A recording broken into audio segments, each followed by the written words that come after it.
જૂનાગઢમાં કિસાન સંઘના નેજા હેઠળ ખેડૂતો દ્વારા મનપાની ટીપી સ્કીમનો વિરોધ કરવામાં આવ્યો। ભારતીય કિસાન સંઘ મનસુખભાઈ પટોડિયા આજે જૂનાગઢની અંદર એક મહાન સંમેલન ખેડૂત સંમેલન બોલાવ્યું છે।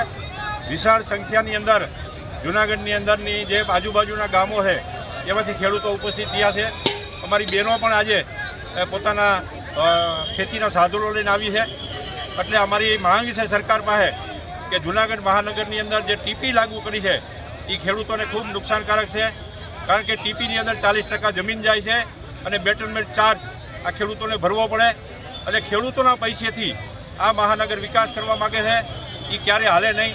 આ દેશની અંદર ખેતી પ્રધાન દેશની અંદર કોઈ પણ જગ્યાએ ખેડૂતોને વળતર વગર જમીન લીધી નથી। એ રેલવે હોય, બસ સ્ટેન્ડ હોય, કેનાલ હોય, બાયપાસ હોય કે જીએબી હોય, સંપાદન કર્યા પછી જ ખેડૂતોની જમીન લેવી જોઈએ। એના બદલે વગર વળતરે ખેડૂતોની જમીન લઈ લેવામાં આવે છે। એમાં 10 વીઘા હોય તો 4 વીઘાના પૈસા કપાઈ જાય। એની જંત્રી પણ એટલાને નથી લેતા, જંત્રી પ્રમાણે એની જે કંઈ દસ્તાવેજ થાય ત્યારે 6 વીઘાના જ પૈસા લે છે। એટલે આ ખોટું છે। હજી તો ટીપી અમલમાં નથી આવી, માત્ર નોટિસો આપી છે, કાં તો આ લોકોએ અમલ કરી દીધો છે। આ ખૂબ ખોટી વાત છે, ખેડૂતોને અન્યાય કરતા વાત છે। આ ભારત ખેતી પ્રધાન દેશની અંદર ખેડૂતોને અન્યાય થાય એવા કાયદા જ ન હોય, એટલે આ કાયદા તાત્કાલિક રદ કરવામાં આવે, ખેડૂતોને ન્યાય આપવામાં આવે। નકર આથી વિશેષ પણ આંદોલન લેવામાં આવશે ખેડૂતો દ્વારા। આજે ખેતર છોડી અને ખેડૂતો આજે શહેરમાં આવ્યા છે, એની એવડી મોટી મુશ્કેલી સર્જાણી છે।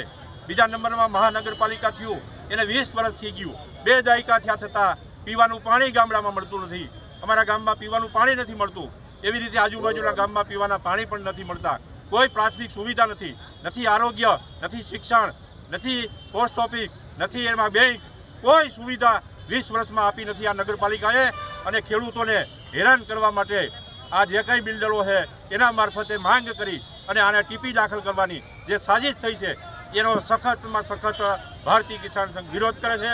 તાત્કાલિક અસરથી ખેડૂતોનો માંગ સરકાર માન્ય રાખે અને તાત્કાલિક અસરથી આ ટીપી સ્કીમ રદ કરે એવી કિસાન સંઘની માંગણી છે। આજે કલેક્ટરશ્રીને આવેદનપત્ર આપવામાં આવશે, રેલી સ્વરૂપે જઈ અને ત્યાંથી રેલી મહાનગરપાલિકાના કમિશનરને આવેદનપત્ર આપવામાં આવશે અને એને કહેવામાં આવશે કે આ મારું આવેદનપત્ર તાત્કાલિક સરકારમાં મોકલો અને તાત્કાલિક સરકાર નિર્ણય લે, ખેડૂત વિરોધી કાયદા રદ કરે અને જૂનાગઢ અંદર જે મૂળ જૂનાગઢ છે એ જૂનાગઢનો વિકાસ કરે। જૂનાગઢની અંદર ખેડૂતો જૂનાગઢની અંદર પબ્લિક હેરાન છે, એને ગટરના ખોદકામ કરી દીધા, ખાડા કરી નાખ્યા, હેરાન કરી દીધા, લોકો માનવના મૃત્યુ થઈ ગયા, છતાં પણ આ લોકો સત્તાધીશો કોઈ જાગતા નથી। એના માટે એના પ્રચંડ વિરોધ લઈ અને આજે ગામડામાંથી ખેડૂતો અહીંયા આવ્યા છે। હવે આવતા દિવસોમાં જૂનાગઢની પ્રજા પણ જાગશે, એ શીખ દેવા માટે અમે અહીંયા આવ્યા છીએ। અને અમારી સરકારને વિનંતી છે કે તાત્કાલિક અસરથી ખેડૂતોની વાત માને અને મેજોરિટી આ ખેતી પ્રધાન દેશની અંદર ખેડૂતોના મતથી જ ચૂંટાય છે। એટલે અમારે આ મીડિયાના માધ્યમથી ખેડૂતોના મતથી જે ચૂંટાયેલા છે એ તાત્કાલિક અસરથી સરકારને વિનંતી કરે, વિનંતી પત્ર લખે કે ભાઈ ખેડૂતોને નુકસાન ન જ આવી જોઈએ, વળતર વગરની ખેડૂતોની જમીન લેવી ન જોઈએ અને ખેડૂતના પૈસે ક્યાંય વિકાસ ન થવો જોઈએ। કચ્છની પ્રજાનું માનીતું અને કચ્છની પ્રજાના સાથ સહકાર અને પ્રેમથી સાકાર થયેલું એલબી મોલ એટલે કે લુગડા બજાર ફેમિલી શોરૂમ। અમારું address Bhuj branch, Anam ring road, Bhuj, Kutch.